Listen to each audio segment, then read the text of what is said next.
Bismillahirrahmanirrahim. Alhamdulillahi rabbil alamin. Wassalatu wassalamu ala rasulihil amin, Nabiyyina Muhammad ibn Abdullah wa ala alihi wa sahbihi wa man sar ala nahjihi wa ihtada bihadihi wa istanna bisunnati ila yaumiddin, amma ba'd. Yang dihormati Al-Fadhil Tuan Imam Masjid Negeri,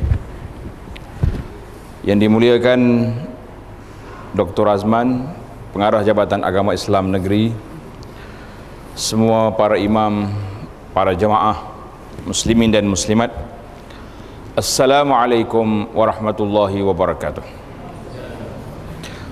Alhamdulillah, kita panjatkan kesyukuran pada Allah Azza wa Jalla kerana pada malam yang berbahagia ini kita dapat bersama dalam majlis ilmu, iaitulah mengulas ataupun memperkenalkan suatu perbincangan sebuah kitab yang memang sangat penting dan mustahak bagi kita. Nama dia Penawar Bagi Hati. Kita biasa duk cari penawar penyakit-penyakit lain, tapi penyakit hati kadang-kadang terlupa kita. Dalam kajian yang anda baca, perbincangan para ulama tentang penyakit hati ni, kenapa manusia terlupa kepada dia? Ada beberapa sebab. Tuan-tuan boleh tanda sebab-sebab manusia terlupa kepada penyakit hati ni. Yang pertama, kerana dia tak sakit. Dia rasa dia tak sakit. Orang tak sakit, orang tengok dia kurus je. Kenapa ni? Biasa lah, tak cukup rehat. Tapi bila bawa ke hospital, kanser tahap 4. Maknanya sudah teruk dah. Itu di antara sebab kita tidak menyemak ataupun melihat kepada masalah yang berlaku. Jadi alhamdulillah para jemaah, kitab ini asal dia besar ni ya. Ni asal dia. Tulisan Jawi lama, kemudian ana tengok orang-orang muda hari ni baca susah nak baca. Ini zaman pertengahan ni. Sebab Tuan Syekh Abdul Qadir Al-Mandili rahimahullah ta'ala selesai tulis kitab ini pada bulan Rajab tahun 1378. Jadi berapa puluh tahun lepas? 3 hari bulan Rajab tahun 1378. Sekarang ni 1437. Jadi baru lagi lah. Kalau kita ambil kitab yang lebih dulu daripada dia, teruk lagi tulisan dia. Yang ni boleh tahan dah. Yang dulu tu lagi berat tulisan. Tetapi jadi untuk membantu anak-anak muda generasi apa sekarang? Y ke Z dah. Y lagi lah. Kalau tukar ke Z, habis lah. Kiamat lah, lepas tu tak ada dah. Jadi A semula, berat. Maka kita tulis 2 versi. Yang Jawinya kekal dengan versi lama dia, tapi tulisan baru. Yang barunya dengan tulisan Rumi ini dibahasa Malaysia kan. Untuk supaya kitab ini boleh diteruskan pembacaannya dan boleh dipahami oleh anak-anak muda di zaman kita hari ini, alhamdulillah.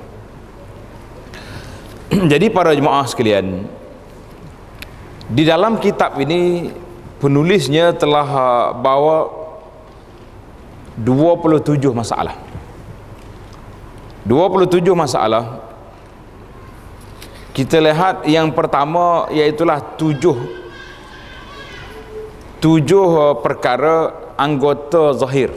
Ini dipanggil punca. Punca marinya penyakit itu duduk di mana? Di anggota kita yang zahir ada 7 perkara. Kemudian 7 perkara itu, yang pertama mata. Bermula daripada mata, kata orang turun ke hati. Bila turun ke hati, kemudian dia pergilah melarak ke sana sini, yang akhirnya boleh pergi lebih jauh daripada itu. Yang kedua telinga. Yang ketiga lidah. Yang keempat perut, faraj, tangan dan kaki. Tangan, yang keenam, yang ketujuh kaki. Jadi ini dia panggil anggota-anggota yang ada pada kita yang menjadi pintu masuk, dia punya madkhal, bab nak masuk kepada alam, sama ada dia jadi baik wal'iyazubillah alam ataupun masuk ke alam yang buruk. Jadi penjagaan 7 anggota yang zahir ini satu penjagaan yang sangat penting, kerana setiap perkara itu kita cubalah, saya cuba lalu, orang panggil sepintas lalu. Sebab kaedah ni kalau kita baca buku, pengalaman saya lah baca buku, mungkin tuan-tuan ada pengalaman yang tersendiri yang lebih baik, iaitu kita kena tengok muqaddimah, apa yang disebut oleh pengarang. Pengarang kata dia tulis buku ni, apa yang dia nak kata dalam tu. Biasa dia akan sebutlah manhaj, apa perkara yang nak disebut. Cuma dari sudut manhaj itu sudah disebut, tapi kadang-kadang ada juga penulis yang tidak ikut dia punya cara. Kemudian kita lihat pula kepada bahagian yang kedua dalam kitab ini, ataupun disebut dengan bab yang kedua dalam kitab kita ni, iaitulah bahagian penyakit-penyakit yang ada dalam kiri. Kalau kita belajar kitab, dia panggil ilmu tasawuf. Kita sebut di sini ilmu tasawuf tu ambil daripada mana? Dalam huraian ini saya sebut ilmu tasawuf itu bermacam-macam orang kata. Ada kata ilmu tasawuf itu ambil daripada orang pakai baju bulu, kapas, pakai baju, jadi baju kasar, ya, tasawuf. Ada orang kata ambil daripada sofah, orang duduk di belakang masjid Nabi. Belakang masjid Nabi dulu dia ada sofah, mana tempat tinggi, tempat orang duduk kat situ, para musafir, sahabat-sahabat, pejuang-pejuang mujahidin yang menunggu bila Nabi nak ajak pergi berperang, ataupun Nabi SAW nak kuliah, itu dia panggil sofah. Jadi kata di para ulama, di antaranya Syekh Al-Qushairi kata, perkataan sufi ini tidak diambil daripada bahasa Arab maupun secara qiyas melalui kaedah nahwu Arab. Apa yang jelas adalah istilah ini berbentuk gelaran. Mana satu fan, satu ilmu berbentuk gelaran. Sesiapa yang mengatakan ia diambil daripada perkataan as-safa, safa mana suci, jadi sufi, atau perkataan as-sufah ambil daripada tempat duduk ahli-ahli ibadat, ahli-ahli jihad tadi, itu adalah jauh daripada kaedah bahasa Arab. Beliau berkata lagi, ia juga dikatakan diambil daripada perkataan as-suf, sejenis kain daripada bulu, kerana kebiasaannya mereka mengkhususkan pemakaian suf untuk membezakan dengan pakaian kemegahan. Jadi yang penting bagi kitanya, tasawuf ini satu ilmu yang menyebut, yang membincangkan tentang tazkiyatun nafsi. Nah, itu dia panggil ilmu, dalam bahasa dulu dia panggil ilmu tazkiyatun nafsi, mendidik jiwa, ilmu al-akhlaq. Jadi ilmu-ilmu ini fokus dia punya tempat perbincangannya iaitulah hati. Perbincangan duduk di hati. Jadi kata di ahli al-qulub, ulama-ulama hati ni kata, manusia ni perlu kepada at-takhliyah. Nah, itu istilah tu. Takhliyah maknanya kosongkan bekas, kemudian at-tahliyah barulah diisi dengan perkara yang baik. Maknanya hati kalau bermasalah, ada penyakit-penyakit yang akan disebut nanti, sebagaimana disebut dalam kitab kita ni ada 10 penyakit. Yang pertama penyakit dianya iaitulah tamak terhadap makanan. Kita bila sebut, kalau macam bab ni dia lemah semangat kita. Kita orang dah siap dah, lepas ceramah nak pergi makan kat mana-mana, tapi tiba-tiba mari bab ni pula cancel, tak ada pergi malam tu, malam esok terlupa balik, boleh sambung balik. Yang kedua iaitulah tamak pada berkata-kata. Maknanya kuat, suka bercakap. Bercakap macam mana? Bercakap yang tidak ada faedah. Kalau kita kata semua bercakap tak boleh banyak, orang yang kena dicerca oleh ahli-ahli tasawuf ni penceramah ni lah. Sebab penceramah ni dia cakap seorang, kadang-kadang 1 jam, kadang-kadang 2 jam.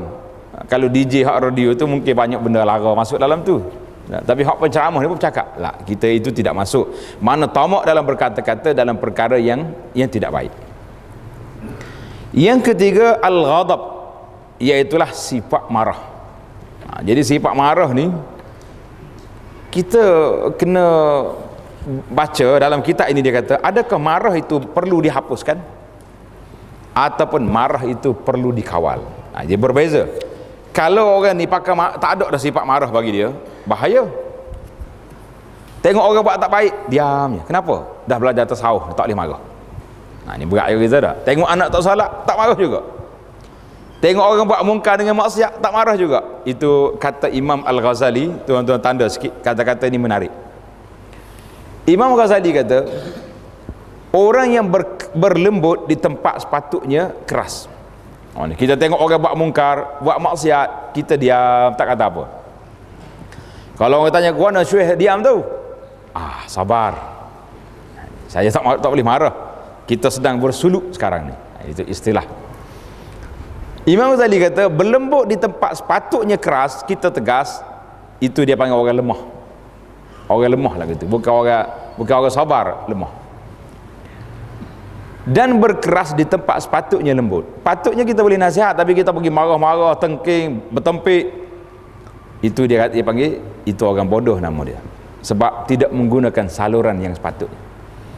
Jadi insya-Allah bila kita belajar kitab yang ini, maka kita tak nak jadi orang bodoh dan tak nak jadi orang lemah. Maknanya bertegas di tempat yang sepatut kita tegas, dan kita berlembut di tempat yang sepatutnya berlembut. Jadi kemarahan tak boleh dibuang. Kalau buang sifat marah, bahaya kita.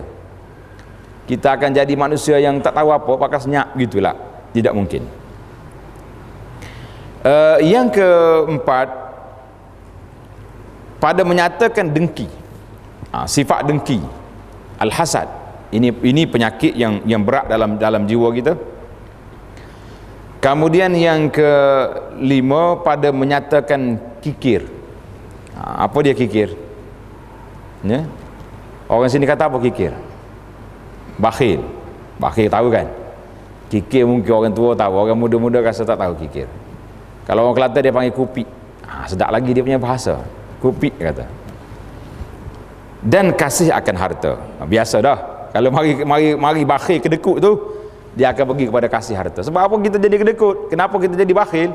Sebab tak nak bagi derma, tak nak bagi sumbangan, sebab sayang ke harta. Maka duduk situ. Bab yang keenam, pada menyatakan kasih akan kemegahan. Kasih akan kemegahan, ataupun dia panggil suka kepada megah. Yang ketujuh, kasih akan dunia. Cintakan dunia. Cintakan dunia. Yang ke-8, pada menyatakan membesarkan diri. Besar diri. Yang ke-9, al-ujub. Ujub ni kita rasa bangga kita sendiri, itu rasa kita ni sempurna dah. Itu dia panggil ujub. Yang ke-10, penyakit riak. Jadi ini dipanggil 10 penyakit yang ada dalam jiwa manusia yang mesti dihapuskan. Jadi kalau 10 ini kita tidak ubati, tidak buang dia, ataupun tidak kontrol dia, tidak kawal, maka manusia ini berada seperti sifat hayawani. Kira nak marah ya, dengki dengan orang saja. Cuma mungkin kita boleh bezakan di antara sifat ujub dengan sifat bangga diri, i'jabu bin nafsi, dengan sifat al-hasad. Itu ada perbezaan, ada tingkatan.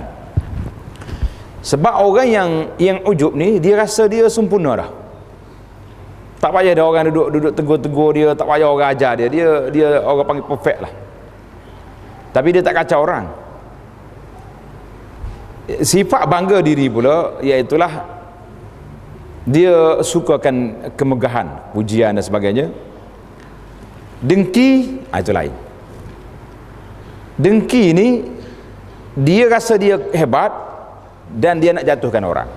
Jadi orang itu panggil peringkat hasad itu lebih tinggi daripada peringkat ujub ataupun i'jabu bin nafsi, kemegahan. Itu 10 sifat yang patut dihapuskan dan dibuang. Kemudian barulah dia mari bila dihapuskan takhliyah, dia panggil hapuskan yang 10 ini, barulah kita boleh masuk kepada sifat yang ketiga, dia panggil sifat al-mahmudah. Dia panggil takhliyatus sifat yang dipuji, iaitulah 10 perkara. Yang pertama sekali kita mula dengan taubat. Taubat ni dikira permulaan orang yang nak kembali kepada Allah Azza wa Jalla, bermula di situ. Maknanya dia panggil U-turn balik lah. Kita dah melangkah jauh ke depan dengan banyak benda-benda yang kita buat yang tidak mematuhi syariat, melanggar peraturan Allah Azza wa Jalla, maka kita diminta supaya balik semula. Yang kedua, khauf. Khauf makna takut. Takut pada Allah Azza wa Jalla. Yang ketiga, sifat zuhud ataupun zahid. Zuhud ataupun zahid. Apa dia makna zuhud? Iaitulah definisi yang betulnya tidak meletakkan dunia di dalam hati. Itu makna zuhud. Kita sekarang ni ramai juga orang bercakap tentang zuhud. Tengok bila baju dia tak sempat gosok, orang tanya dia, kenapa Syekh tak gosok baju ni? Dia kata zuhud. Tengok kereta tak basuh, kereta ni lama ni tak basuh ni, dia kata saya zuhud sekarang lah. Kita kata itu malas, bukan zuhud. Zuhud ni tidak, dia kesan zuhud itu fil qalbi, di dalam hati. Zuhud dalam hati. Mungkin kita tengok orang kaya.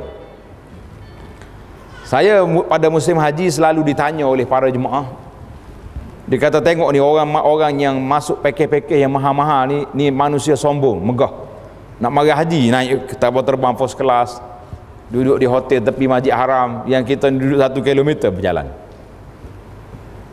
Saya istilahkan di Mekah ni, dia panggil dekat di mata, jauh di kaki. Mekah, kan kita duduk hotel, tu masjid, sedap.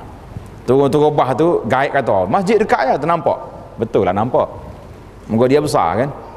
Tapi kalau kita menampak setengah jam tak sampai lagi. Itu dia panggil jauh di kaki, dekat di mata. Jadi orang kata, sombong ni puak ni, mari duduk hotel besar-besar ni. Duduk macam kita ni, melepak kat sini dah. Kita kata tidak, zuhud duduk di dalam hati manusia, bukan. Mungkin orang fakir, tapi tamak dia kepada harta, naknya dia kepada kehidupan dunia, kita kata ini bukan zahid. Jadi definisi zahid itu besar. Kemudian sifat yang keempat, pada menyatakan sabar. Jadi kita nak sabar. Sabar itu sebagaimana kata para ulama melalui 3 perkara. Yang pertama, sabar melakukan ketaatan. Sabar. Yang kedua, sabar meninggalkan maksiat. Yang ketiga, sabar alal masaib, menghadapi ujian. Biasa kalau kita sebut sabar, kita nampak yang ketiga. Tak? Sabar Syekh, bila kena musibah sabar. Tetapi sabar di atas musibah mungkin lebih senang daripada sabar di atas kemewahan. Ramai para ulama mengatakan kita boleh sabar di atas musibah yang menimpa, sebab memang kena sabar pun. Tetapi nak sabar di atas kemewahan yang ada, itu agak sukar. Nak tinggalkan benda-benda yang dilarang oleh syarak dalam keadaan kita senang, payah. Yang kelima, iaitulah sifat syukur. Bersyukur kepada Allah Azza wa Jalla dengan definisi yang sebenar. Kita ni banyak juga majlis kesyukuran. Jemput rumah saya majlis kesyukuran, dapat sekian-sekian. Kita pergilah orang nak bersyukur. Tengok-tengok, ni bukan majlis syukur, majlis kufur nikmat. Banyak maksiat yang dilakukan di situ. Yang keenam, pada menyatakan ikhlas. Sifat ikhlas. Yang ketujuh, tawakal. Yang ke-8, kasih akan Allah Azza wa Jalla, cintakan Allah. Yang ke-9, redha dengan qada, ketetapan Allah Azza wa Jalla. Dan yang ke-10, mengingati mati. Ini dia panggil 10 sifat yang perlu ada dalam jiwa kita. Kalau sifat ini tertanam dalam jiwa, maka orang ni akan berubah daripada seorang manusia yang lara, yang leka, lalai terhadap Allah Azza wa Jalla kepada manusia yang mengingati Allah Azza wa Jalla. Jadi para jemaah sekalian, itu di antara perbincangan yang disebut di dalam kitab kita ini. Jadi saya biasanya kitab ini kalau kita nak khatam dia lah secara ringkas perlu kepada 15 jam. 15 jam. Maknanya satu tajuk setengah jam. Dalam kuliah yang telah saya sampaikan, tuan-tuan boleh tengok dalam YouTube, cari dalam YouTube. Orang Indonesia kata dalam YouTube. Dia kata dalam YouTube tu ada 30 siri kuliah. Tajuknya Penawar Bagi Hati. Boleh ambil lah, saya dah wakaf di situ. Alhamdulillah setakat ni sudah ramai orang yang ambil kitab ni, dia dengar dan dia tanda. Maka timbullah soalan pula, orang kata belajar tanpa guru, syaitanlah gurunya. Sedap juga. Jadi ada orang yang berhenti belajar. Dia telefon saya, dia kata, "Ustaz, betul kau orang cakap kalau kita belajar tanpa guru maka syaitanlah gurunya?" Saya kata betul. Kalau kita belajar seorang-seorang, tak tahu siapa. Tapi dalam rakaman ini kita sudah ada guru. Guru ada di hadapan kita, sama ada bersuara ataupun bergambar. Jadi tak boleh lagi kita nak kiaskan kepada belajar berguru tanpa guru. Memang benar para jemaah sekalian, orang yang belajar kitab-kitab tasawuf yang panjang perbahasannya dengan makam tu, dengan martabak tu, martabak ni memang perlu kepada guru. Kalau tidak, terjebak dia dengan salah faham. Saya pernah jumpa dengan orang yang belajar kitab tasawuf. Jadi dia cerita dengan saya, dia kata, "Ustaz, saya ni belajar dengan guru kami, seorang guru yang mursyid." Saya kata, "Saya pun nak belajar juga kalau guru mursyid ni." Kata, "Setara mana nah mursyid dia tu?" Oh, dia kata hebat. Dia mengajar kita sampai tak faham. Kata tak ada apa dah lah. Jadi hebat mengajar tak faham. Jadi malam ni insya-Allah saya akan huraikan sampai tuan-tuan tak faham baru kita balik. Itu masalah. Memang istilah dia payah. Waktu saya belajar dengan Allahyarham bapak saya dulu, mengaji kitab ni, kitab Jawi ni. Martabak ni tinggi lah, martabaknya sampai 7 martabak naik. Akhir sekali kita bertanya dia, kata tuan guru, "Kita sekarang ni martabak mana duduk? Dah khatam dah kitab ni, martabak mana naik?" Dia kata, "Peringkat kita ni boleh makan martabak ya lah." Allah, kata berat juga ni. Peringkat kita ni boleh makan martabak je boleh. Jadi martabak tak naik juga. Dah habis khatam kitab ni, tapi semaya sunat tak lekat juga qabliyah ba'diyah. Mari masjid awal tak berebut juga sah awal. Kalau saya tanya Al-Fadhil tuan imam, berapa tahun dah jadi imam?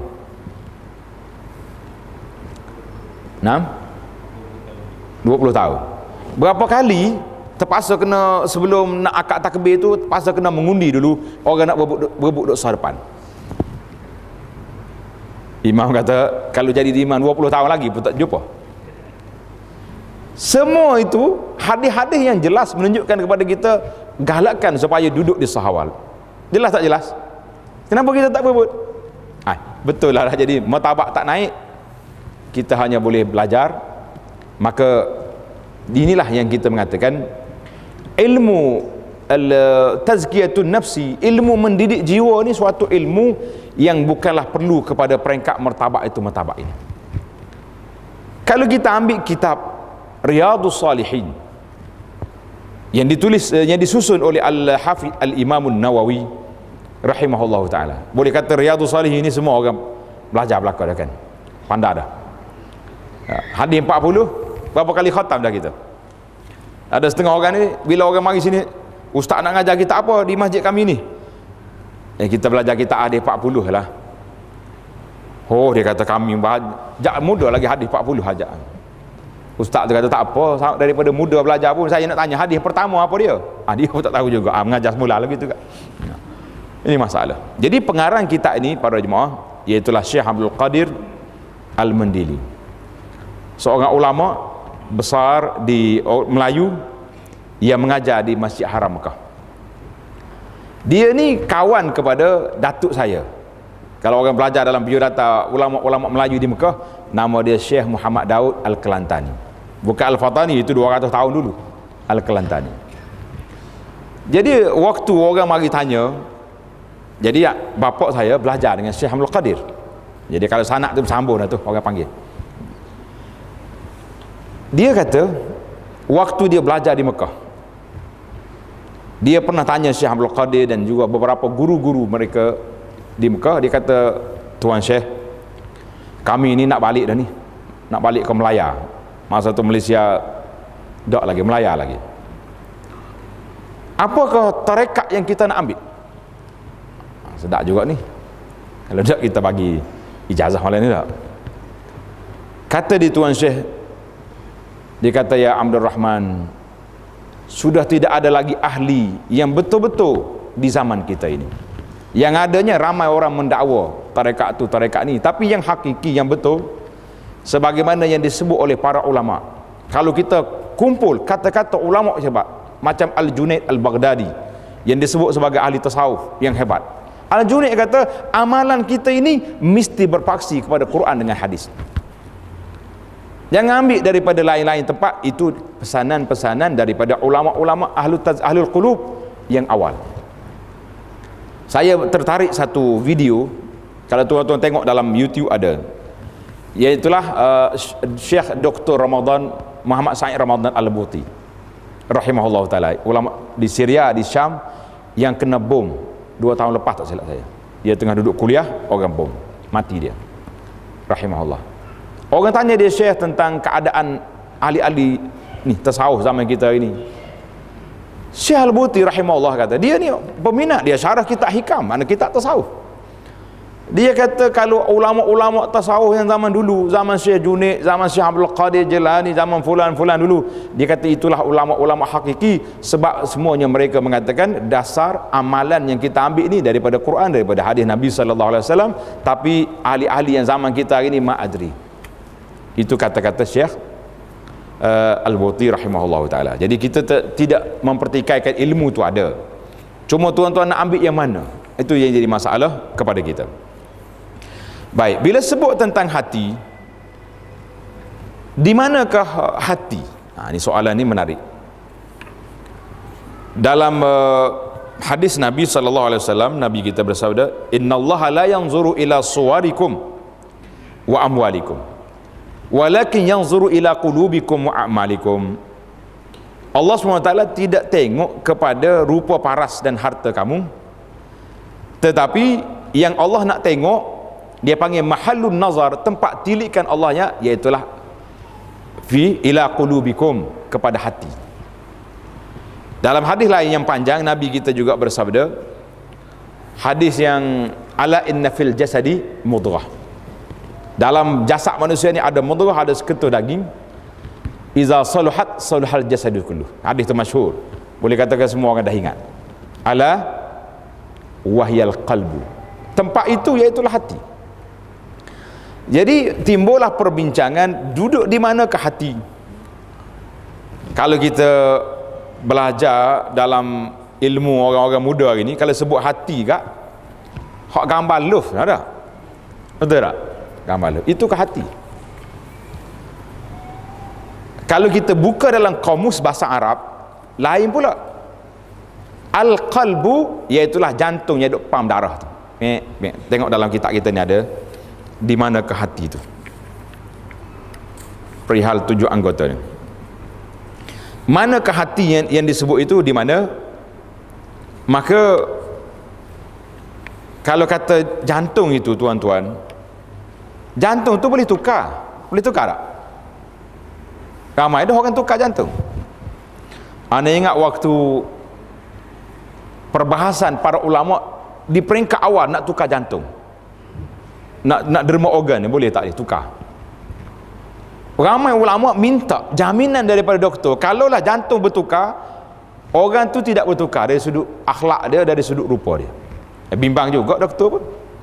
Nah, nanti kita pergi tukar, contohnya pergi tukar di China, masa pensan tu tak apa lagi, sedar-sedar daripada pensan ni hao ma. Sudah. Warnanya apa jadi? Tak. Sedar-sedar tu tak ada dah assalamualaikum tu keluar ni hao ma. Rupanya tukarlah di China ke, pergi tukar di India ke, jantung kita pergi tukar di England ke, sedar-sedar kita akan catat alhamdulillah masih sifat sama tu juga. Kalau hati yang love tu, bahasa Arab kata kabid. Al-kabid itu makna hati. Bukannya makna yang itu jantung, dia panggil qalb. Jadi kesimpulan yang dibuat oleh para ulama bahawa hati yang disebut di sini iaitulah disebut dengan nama hati nurani. Dia panggil al-qalbu, hati nurani, bukan hati yang situ. Cuma masih lagi timbul masalah di antara hati dengan akal, duduk di mana? Kalau hati kita akan tunjuk sini, oh hati baik, tak tahulah sama ada hati itu maksud dia jantung dia tu ataupun hati yang love itu. Tapi kalau kita tengok orang akal, dia ni kurang ni, jadi mana akal duduk di sini atau duduk di sini? Jadi itulah di perbahasan para ulama panjang. Jadi kita kalau kita masuk pun tak ada faedah duduk kat mana-mana pun, yang pentingnya baik hati, baiklah segala anggota. Khusyuk hati, sebagaimana seorang sahabat tengok seorang pemuda tengah solat bergerak sana sini, dia kata lau khasha'a qalbu hadza la khasha'at jawarihu. Kalaulah hati pemuda ini khusyuk, anggota dia juga khusyuk. Jadi bila anggota tu bergerak, bermakna hati dia tidak solat.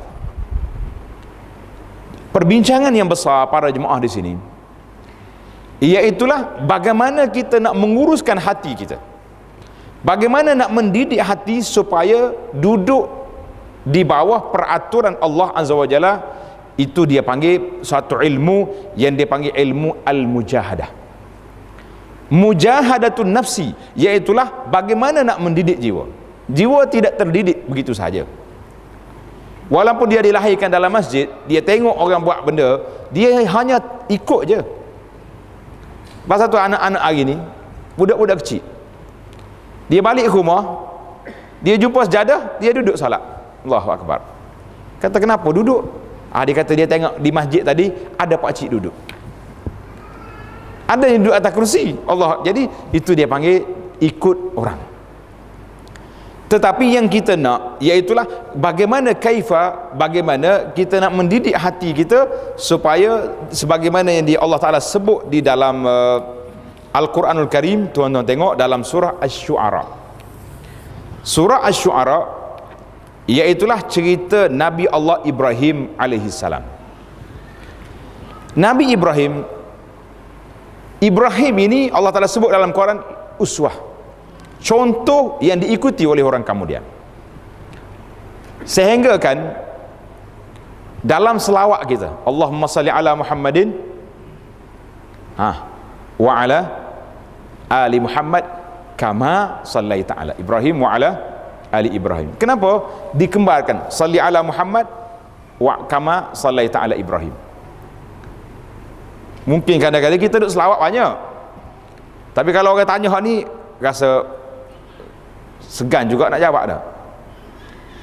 Sama ada segan tu kita memang tahu sungguh, takut orang kata pandai, atau segan tu memang tak ingat betul. Inilah yang menunjukkan bahawa Ibrahim terlalu dekat dengan kita. Allah sebut dalam Quran, millata abikum Ibrahim, agama datuk kamu Ibrahim. Huwa sammakumul muslimina min qablu wa fi hadza. Allah namakan kita tu muslim daripada dulu sampai sekarang. Jadi di dalam ayat ini Nabi Ibrahim telah berdoa, wala tukhzini yauma yub'atsun. Ya Allah, janganlah engkau hina aku pada hari dibangkitkan. Saya minta supaya pemuda-pemuda kita ni, sahabat kita ni bekerja, kumpul doa Nabi Ibrahim dalam Quran untuk kita amalkan. Ada 2-3. Ini salah satu. Yang satu lagi, Ibrahim berdoa, wajnubni wa bani ya an na'budal asnam. Ya Allah, jauhkan aku dan anak cucuku daripada sembah berhala. Itu dia panggil doa akidah. Yang kedua, Rabbi ja'alni muqimas salah wa min zurriyati. Ya Allah, jadikan aku ni mendirikan solat dan zuriat aku. Hari ini tuan-tuan, isu solat ini satu isu yang besar. Maka doa Nabi Ibrahim kita jadikan dia satu amalan. Kemudian doa yang ketiga, Nabi Ibrahim kata, wala tukhzini yauma yub'atsun, ya Allah jangan engkau hinakan aku pada hari dibangkit. Bila? Yauma la yanfa'u malun wala banun illa man atallaha biqalbin salim, pada hari yang tidak bermanfaat lagi harta benda dan anak-anak, kecuali mereka yang datang bertemu Allah Ta'ala biqalbin salim, dengan hati yang sejahtera.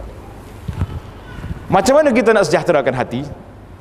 Tuan-tuan, tanda para ulama tafsir telah mengumpul pandangan ahli tafsir tentang al-qalbus salim.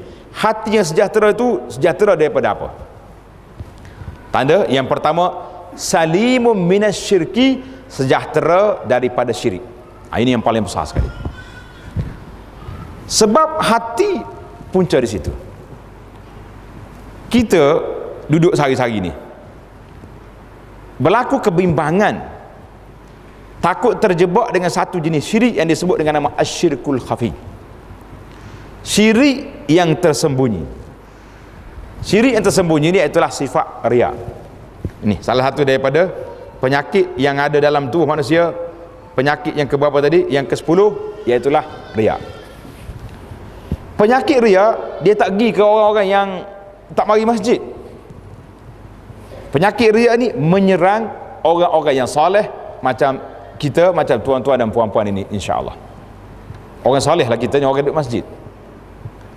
Zaman kita hari ni sukar nak kenal manusia, kita tengok pada penampilan yang ada. Sebab apa? Dalam ibadat yang kita buat, banyak hari ni nak nunjuk pada orang. Bila mari alat moden hari ni, handphone yang kita ada ni, dia panggil satu alat yang disebut dengan nama alat WhatsApp. Ada setengah ustaz menamakan dia panggil mazhab wasafi. Ini mazhab baru yang baru timbul ni, nama dia mazhab wasafi. Duk kira nak WhatsApp, ya tak ada ke mana-mana. Duduk depan Kaabah tengah tawaf, begini telefon sebelah. Labbaik Allahumma labbaik. La haula wala quwata illa. Kadang-kadang kita rasa nak ambil telefon tu, cakap bagi lontar sekali. Duduk tempat melontar, sebelah tangan Allahu Akbar, sebelah tangan lontar. Kata lontar sekali dengan handphone tu lah. Ini kerjaan syaitan bakon. Dia tengah ibadat pun tak tunjuk ke orang. Buat apa? Tengah duduk menangis depan Kaabah, ambil gambar. Fainal khusyuk. Di mana kekhusyuk kita dengan Allah Azza wa Jalla? Tidak ada kekhusyuk. Dalam siri yang berikutnya, dalam wasiat Imam Asy-Syafi'i, insya-Allah kita akan bincang tajuk ini secara panjang.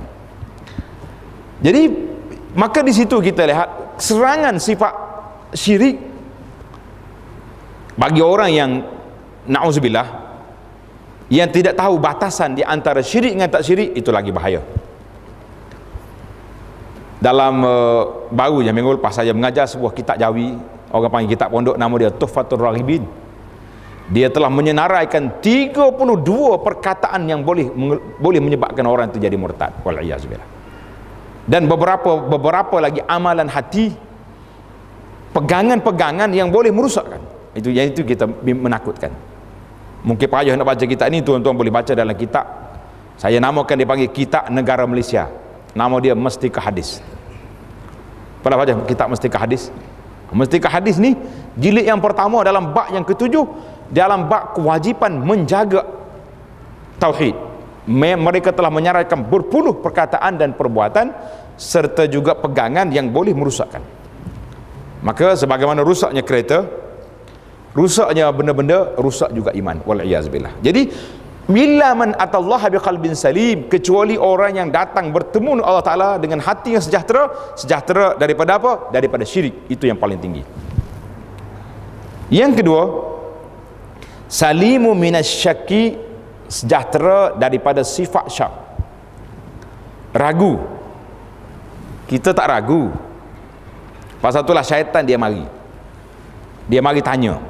Dia kata siapa dia jadi bumi? Kita kata Allah. Siapa jadi langit? Allah. Siapa jadi gunung ganang? Siapa jadi? Semua kita akan jawab Allah. Akhir sekali dia akan cucuk dalam hati dia, siapa jadi Allah? Tengok, dia mari attack sikit-sikit. Kata Nabi SAW, bila sampai ke situ jangan tangguh lagi, terus kita kata auzubillahi minasyaitanirrajim, kerana dia dah mula nak cocok masuk, supaya kita mula mari perasaan ragu. Pasal itulah kata di para ulama yang membincang tentang ilmu hati ni, dia kata penyakit hati masuk melalui syak, satu lagi masuk melalui syubhat, satu lagi masuk melalui syahwat. Itu berat. Yang syahwat mudah nampak, macam kita penyakit kita tadi kan, banyak makan, banyak suka marah, suka dengki, itu dia panggil penyakit syahwat. Suka kepada benda-benda mungkar, maksiat, suka kepada hiburan, itu penyakit syahwat. Penyakit syak, penyakit ragu ini masuk melalui hati kita, iaitulah melalui pemikiran-pemikiran. Orang terpaksa menggunakan pendekatan untuk nak meragukan kita. Sebab itulah ada orang mari, kadang-kadang dia mari tanya kita, apa benda yang kita pegangan kita ni, kenapa, di mana Allah? Maka itu dia panggil penyakit keraguan yang ditimbulkan oleh syaitan, yang menyebabkan hati kita tidak sejahtera. Yang ketiga, penyakit al-ghil, penyakit sakit hati kepada orang. Dalam Quran Tuhan ajar kepada kita supaya berdoa, wala taj'al fi qulubina, cuba kata doa ni, ghillal lillazina aman. Tuan-tuan doalah sentiasa, jangan jadikan kita ni sakit hati kepada orang. Kita jadi, itu dia antara penyakit yang bermasalah. Bila kita sakit hati kepada orang, apa je orang kata, bawalah Quran, bawalah hadis, orang ni tak akan terima. Satu orang pemuda baru ni, dia cerita, ustaz dia bagi tahu, bila orang pergi satu kumpulan ajaran sesat, jadi orang hantar ustaz yang pakar, yang hebat lah ustaz ni, kira masyhur. Kalau hantar Abu Anas ni, dia kata mengaji mana dia tu atas orang panggil hok piau, hok mengaji pondok kental mana. Dia kata apa? Kalau setakat ustaz ni, kalau malaikat mari pun kami tak pakai lagi. Tengok, ini penyakit cukup dahsyat. Jadi penyakit, maka kita hapuskan penyakit ghillan lillazina amanu, iaitulah jangan ada dalam sifat kita ni penyakit ini. Tuan-tuan, saya yakin dan percaya masih lagi ingat ke tidak kita cerita ahli syurga yang Nabi kita sebut? Nak tengok, yatlu alaikumul an rajul min ahlil jannah, akan masuk seorang daripada pintu ni, seorang laki-laki ahli syurga.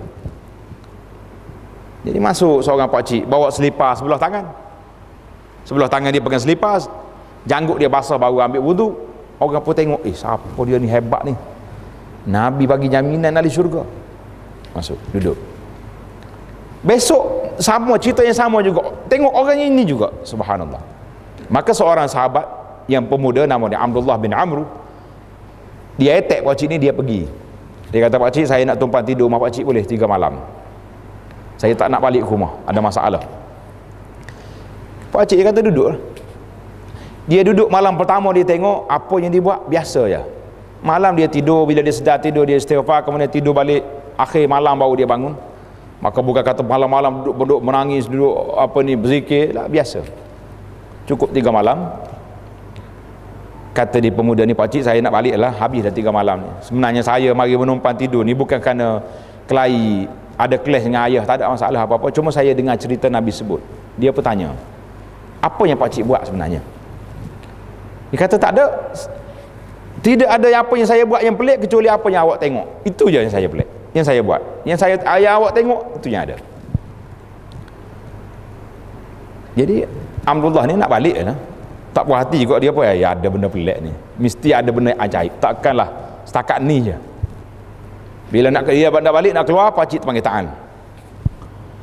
Dia kata, tidak adalah apa yang saya buat kecuali apa yang awak tengok. Maknanya saya tak berlakon, walaupun yalah kita ni kalau ada orang mari menumpang kat rumah tu, kalau biasa bangun pukul 5 tu, hari ni 4:30 kot dah. Awal lah sikit. Biar orang kata Pak Haji ni memang semangat sungguh, tidur rumah dia macam tak tidur je dah. Pukul 12 malam pun duduk baca Quran lagi. Jadi pakcik ni tak berlakon, tak ada ilmu taqiyah pada dia, direct. Dia kata, ya syabab, saya itu je amalan saya, tetapi Dalam hati saya ini tidak ada perasaan benci kepada orang, tidak ada perasaan dendam kepada orang, tidak ada. Maka bila disebut sifat ini, kata dia Abdullah, wa bihaza balak, balagha mika ma balak, dengan sifat inilah Tuhan boleh sampai kepada darjat yang Tuhan sampai hari ini. Subhanallah. Bagaimana kita qalbun salim atau tidak salim hati kita, kita cek balik, saya mau apa yang ada. Kemudian yang keempat, salimu minal hiqdi wal kibri, sejahtera hati daripada sifat takabur. Sifat takabur masalah juga. Kata Nabi SAW, al-kibru batarul haq wa ghamtun nas. Nabi sendiri mendefinisikan takbur. Takbur itu iaitulah kita tak mau menerima kebenaran walaupun sudah dijelaskan, tak mau terima. Wa ghamtun nas, dan kita juga menghina orang. Itu sifat takabur.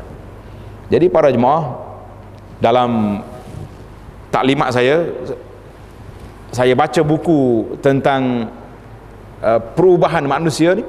Jadi mereka mengatakan di antara yang menghalang manusia daripada berubah, iaitulah sifat takabur. Dia tak mau. Kalau dengar orang ceramah, baca ini hadis, ini Quran, ini kata-kata para ulama, kata-kata Sayyidina Umar, Abu Bakar, kata Imam Syafi'i contohnya, tak bergerak kita. Sebab kita kata ya apa yang kita pegang ni betul dah, bawalah Quran ke hadis ke, kita tak terima. Maka itu dia panggil sifat al-kibr, ada sifat takabur dalam jiwa. Ini masalah.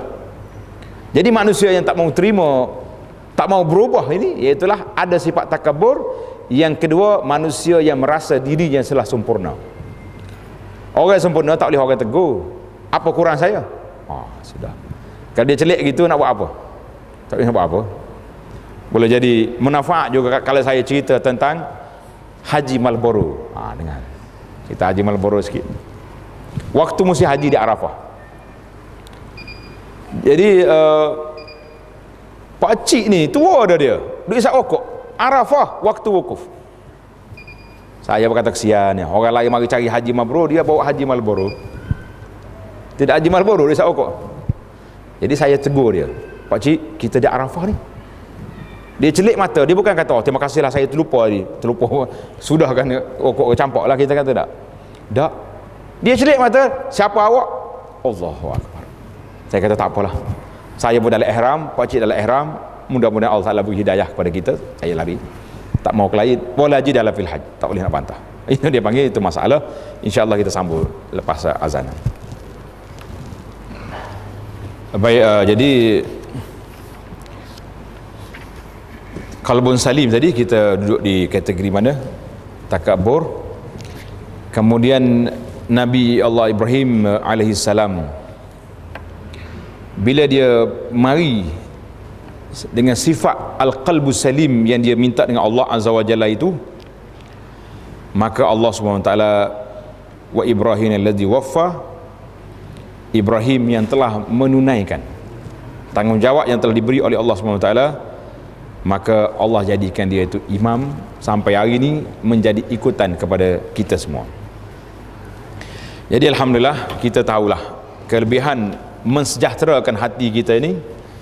Jadi dalam kitab yang kita sebut tadi, beberapa sifat yang mesti kita hapuskan dan beberapa perkara yang patut kita kena lakukan. Maka di sini saya ringkaskan beberapa perkara. Iaitulah yang pertama sekali, penyakit syirik yang melanda ni, sebagaimana kata di para ulama, tabib yang paling cekap, yang paling mahir sekali dalam mengubati hati kita ni, iaitulah kita sendiri. Diri kita sendiri mesti menjadi doktor. Kalau kita tak jadi doktor, kita pergi jumpa orang patut tahu kita ada sakit. Siapa tahu dalam hati kita. Jadi kalau orang tahu orang ni berpenyakit, itu kadang-kadang menimbul masalah. Saya jumpa seorang sahabat, kawan. Dia ni terjebak dengan satu kumpulan serpihan daripada Arkam dulu. Ada lagi satu tempat masih lagi duduk berzikir dengan tarekat-tarekat mereka. Jadi kawan kita ni terjebak. Akhirnya bini ni dapat kesan yang suami dia ni pelik, pergi berzikir balik kelahi marah dengan dia.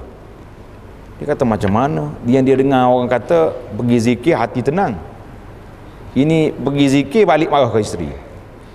Bila dia dapat kesan, kita pun tanya, kata apa sebab awak jadi macam ni, terperangkap dengan kumpulan ni? Oh, dia kata hebat, dia kata. Kita masuk pintu tu dia sebut lalu, oh, awak ni penyakit gini. Mana dia boleh teka. Yang menyebabkan bila dia teka, kena orang yang nak jadi pengikut ni, murid ni makin ta'asub. Jangan main. Syekh kita ni tahu belaka benda-benda gaib. Sudah. Jadi kita tak boleh buatlah benda pelik. Yang akhir sekali, last sekali dia punya arahan dia supaya ceraikan isteri, kerana dia kata isteri ni tidak salihah, kerana menghalang suami nak pergi berzikir tengah malam. Jadi akhirnya kita buat perdamaian. Alhamdulillah saya dapat maklumat sahabat kita ni tinggal kumpulan yang tersebut. Ini dipanggil penting. Jadi kalau orang yang paling tahu dalam masalah penyakit diri, iaitulah tuan dia sendiri. Cuma kita perlu juga kepada bimbingan kepada orang-orang yang ada ilmu dalam masalah ini. Kalau tidak masalah kita beribadat tanpa ilmu, itu sukar.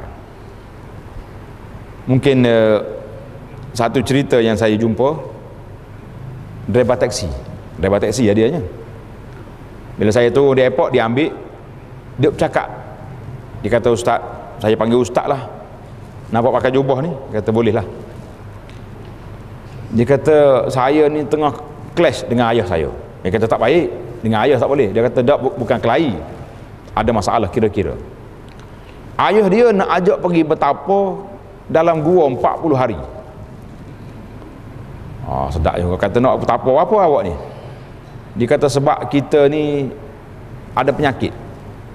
Kata penyakit apa lah, makan 3 pinggan tak cukup. Dia kata penyakit hati. Jadi orang sakit hati boleh bertapa, tak payah solat Jumaat, tak payah solat jemaah. Sebab orang sakit di hospital tak payah pergi solat Jumaat kan. Ini dia pun sakit, tak payah pergi. Kata berat juga penyakit awak ni. Saya kata nak buat apa dalam gua tu, nak tanya dia.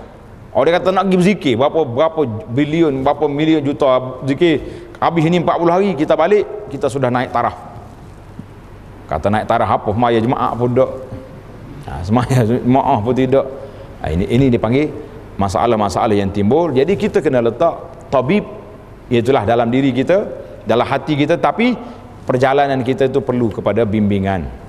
Jadi ada orang ni, Masya Allah, Tabarakallah, tuan-tuan mungkin baca zikir petang pagi yang saya susun tu, ringkasan daripada kitab lain. Cuma anda tengok orang masyarakat kita ni tak apa kuat baca hak panjang, kita ringkaskan.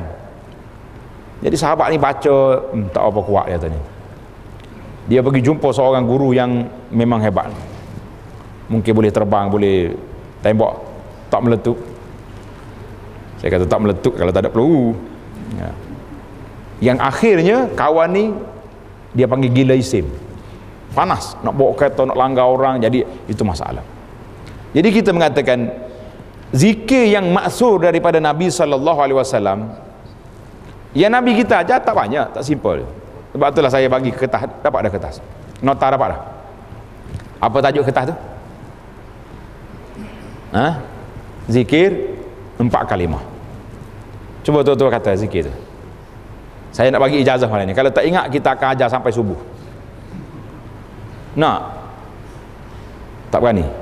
Sanggup? InsyaAllah. Kata kuat sikit semangat ni. Nak mengaji pun takut ni macam mana? Ya.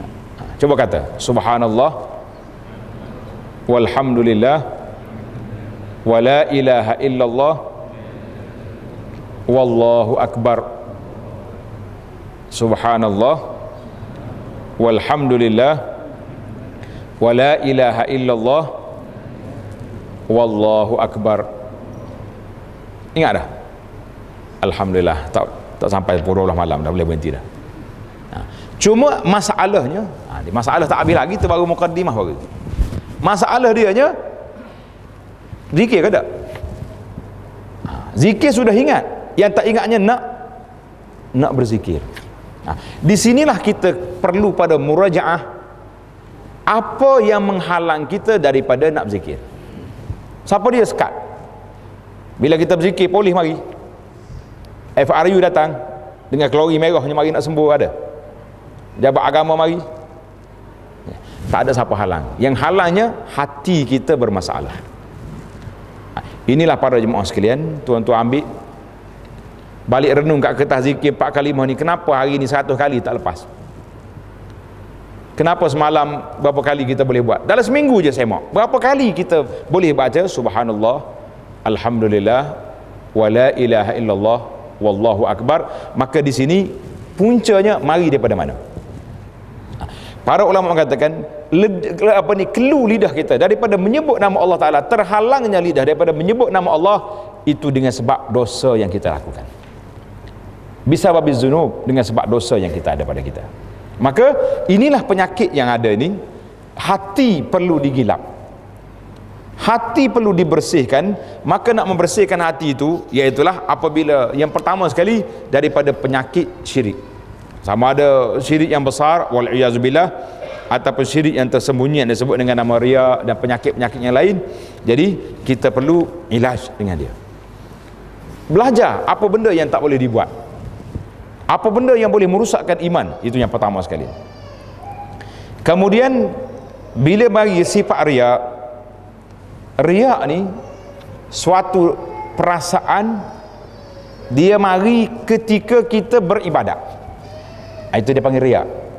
Buat nak suruh orang tengok, itu riya. Tapi kadang-kadang dia mari juga, kita tengah solat, kita terasa ada lintasan dalam hati, dia panggil khawatir qalbi. Nak mari kuat aku solat malam ini. Nah, kalau mari gitu, kita langsung kita potong dia. Na'udzubillah minasyaitanirrajim. Mu jangan duk rosakkan ibadat aku.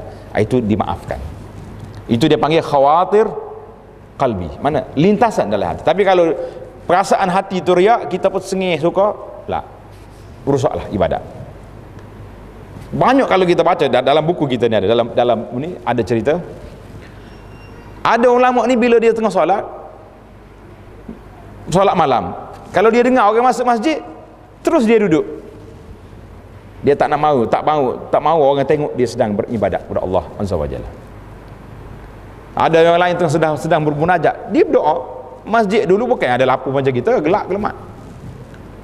Tengah berdoa, tengah menangis, tiba-tiba dia dapat kesan ada orang masuk. Dia kata, kalau aku tahu mu ada tadi, aku tak berdoa pun. Jadi kita terbalik pula. Bila kita buat majlis zikir apa dia panggil, tahajud perdana, munajat tu yang paling kuat sekali dah. Nangis-nangis. Kalau tak jadi nangis, terpaksa kena cari imam yang boleh menangis. Baru kuat. Lagi tinggi, lagi lama menangis, lagi tinggi dia punya darjat. Kenapa kita tak boleh menangis sendiri? Kenapa? Lidah tak boleh nak, tadi kita sebut lidah tak boleh nak berzikir. Itu satu halangan. Kita jangan kata itu biasalah orang sibuk zaman sekarang. Tak. Mesti dikoreksi, mesti disemak balik hati. Siapa yang menghalang kita daripada mengingati Allah Azza wa Jalla? Siapa? Jadi waktu itulah kita kena tengok apa sebab. Jadi nak gila hati kita. Bila mari sifat riya, kita kena lawan dia dengan apa? Dengan cara kita duduk bersendirian. Tuan-tuan ingat ada hadis 7 golongan yang boleh duduk di bawah bayangan aras pada hari kiamat. Siapa dia? Rajulun zakarallaha khalian fafadat ainah. Seorang yang duduk bermezikir dalam keadaan sunyi, tak ada orang. Fadat ainah, dia boleh menangis. Orang ni dicalonkan duduk di bawah bayangan pada hari kiamat yang tidak ada bayang. Ini dipanggil pasal apa? Solatul lail, solat malam itu solat yang paling afdal, sebab jauh daripada riak. Tak boleh tunjuk dengan orang. Siapa dia nak mari tengok kita? Kecuali kita selfie, ambil gambar, esok tayang, itu selain itu. Nah, kalau ada munajat perdana kak, tak ada subuh lagi, update dah. Ngantuk pagi ni. Imam 3:30 mula dah. Hebat. Kawan-kawan kat bawah light lah ke, mari minum kopi lah, dia kita tunggu kat sini. Rusak. Itu dia panggil bersembunyi kita dengan ni, supaya kita. Cuma timbul lagi satu masalah. Boleh tak boleh kita sedekah biar orang tengok?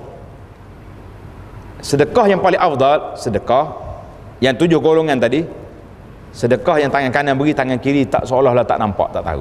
Itu apa? Tetapi ada dia panggil halah khasah, keadaan tertentu, iaitulah apabila kita sedekah ia menyebabkan orang lain ikut. Itu di bawah dia kategori lain, duduk di bawah kategori man sanna fil islami sunnatan hasanatan. Siapa yang menghidupkan dalam Islam ni satu sunnah yang baik, bukan reka sunnah, hidup sunnah.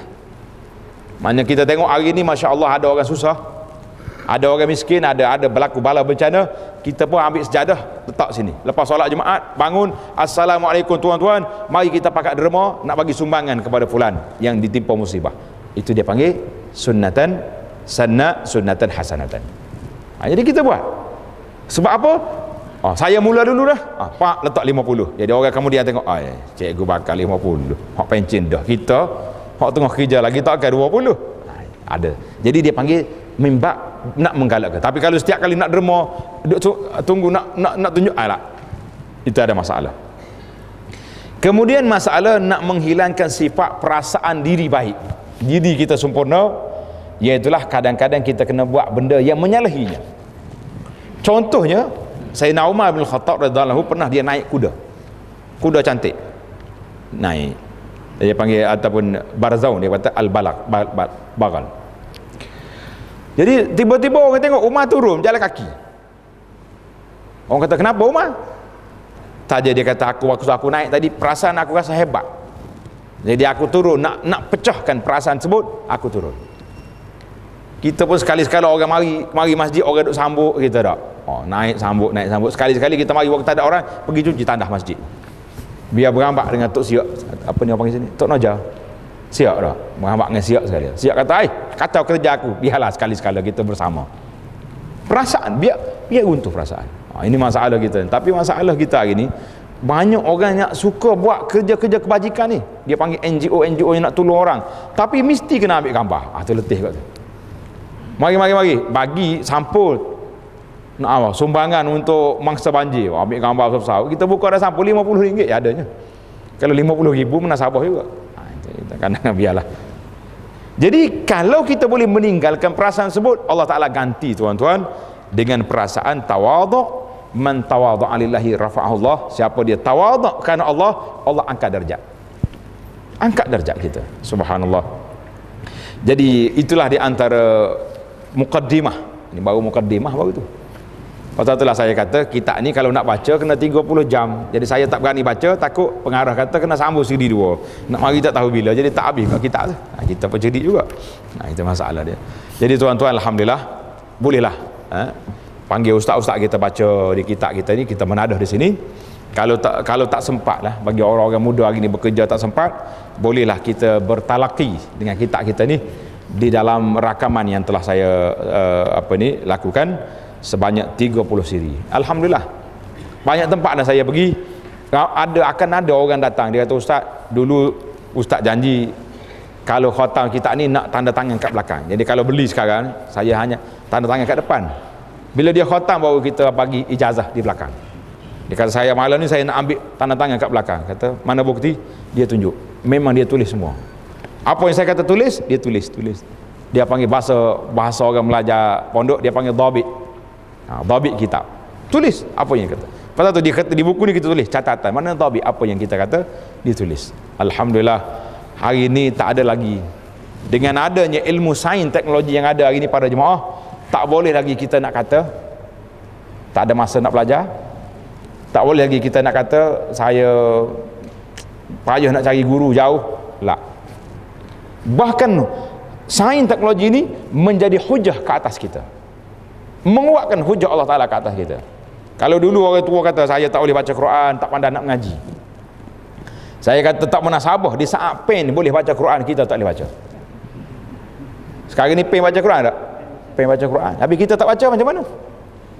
Beli alat ni ikut dia 5 baris 1 malam tak apa. Alif lam mim zalikal kitabu la raiba fihi mir rabb hudal lil muttaqin. Ulang lagi. Allah.